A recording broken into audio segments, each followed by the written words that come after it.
Pinocchio, Chapter 14. Dear, oh dear, when I come to think of it, said the Marionette to himself as he once more set out on his journey. We boys really are very unlucky. Everybody scolds us. Everybody gives us advice. Everybody warns us. If we were to allow it, everyone would try to be father and mother to us. Even the talking cricket. Take me, for example. Just because I would not listen to that bothersome cricket, who knows how many misfortunes may be awaiting me. Assassins, indeed! At least I have never believed in them, nor ever will.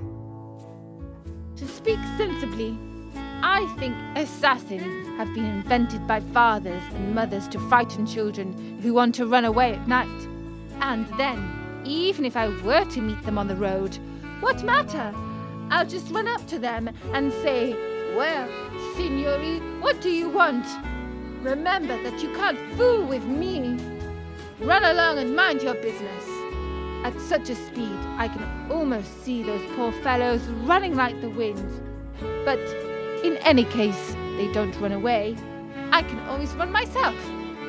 Pinocchio was not given time to argue any longer, for he thought he heard a slight rustle among the leaves behind him. He turned to look, and behold, there in the darkness stood two big black shadows, wrapped from head to foot in black sacks. The two figures leaped toward him as softly as if they were ghosts. Here they come, Pinocchio said to himself, and not knowing where to hide the gold pieces, he stuck all four of them under his tongue. He tried to run away, but hardly had he taken a step when he felt his arms grasped and heard two horrible voices, deep voices, say to him, "Your money or your life!" On account of the gold pieces in his mouth, Pinocchio could not say a word, so he tried with head and hands and body to show, as best he could, that he was only poor Marionette without a penny in his pocket. Come, less nonsense, and out with your money, cried the two thieves in threatening voices. Once more, Pinocchio's head and hands said, I haven't a penny. Out with your money or you're a dead man, said the taller of the two assassins. Dead man, repeated the other.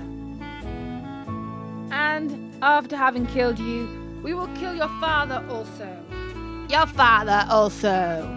No, no, no, not my father, cried Pinocchio, wild with terror. But as he screamed, the gold pieces tinkled together in his mouth.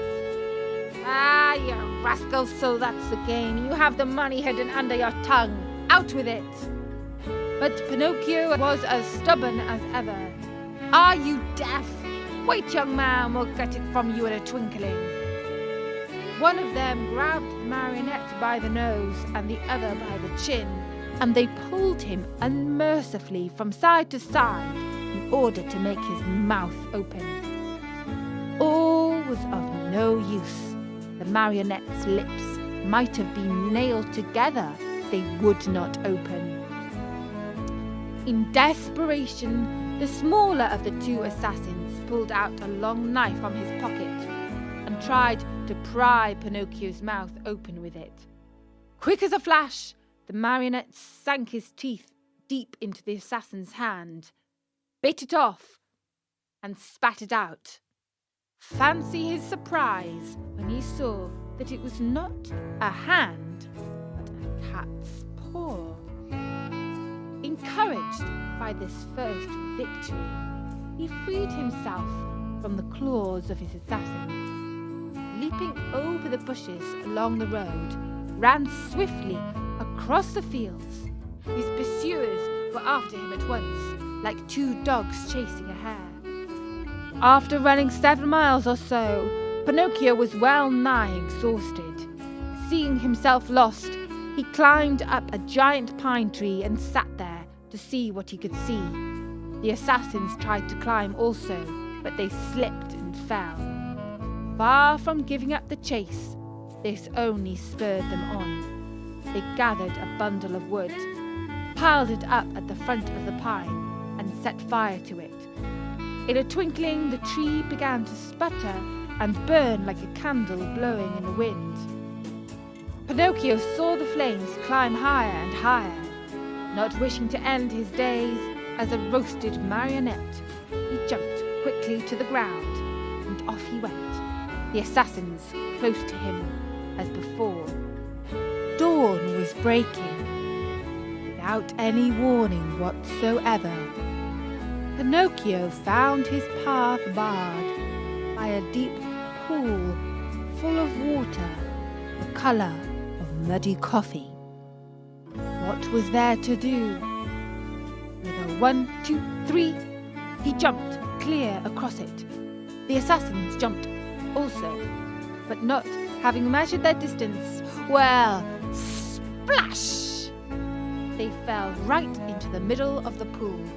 Pinocchio, who heard the splash and felt it too, cried out, laughing, but never stopping in his race.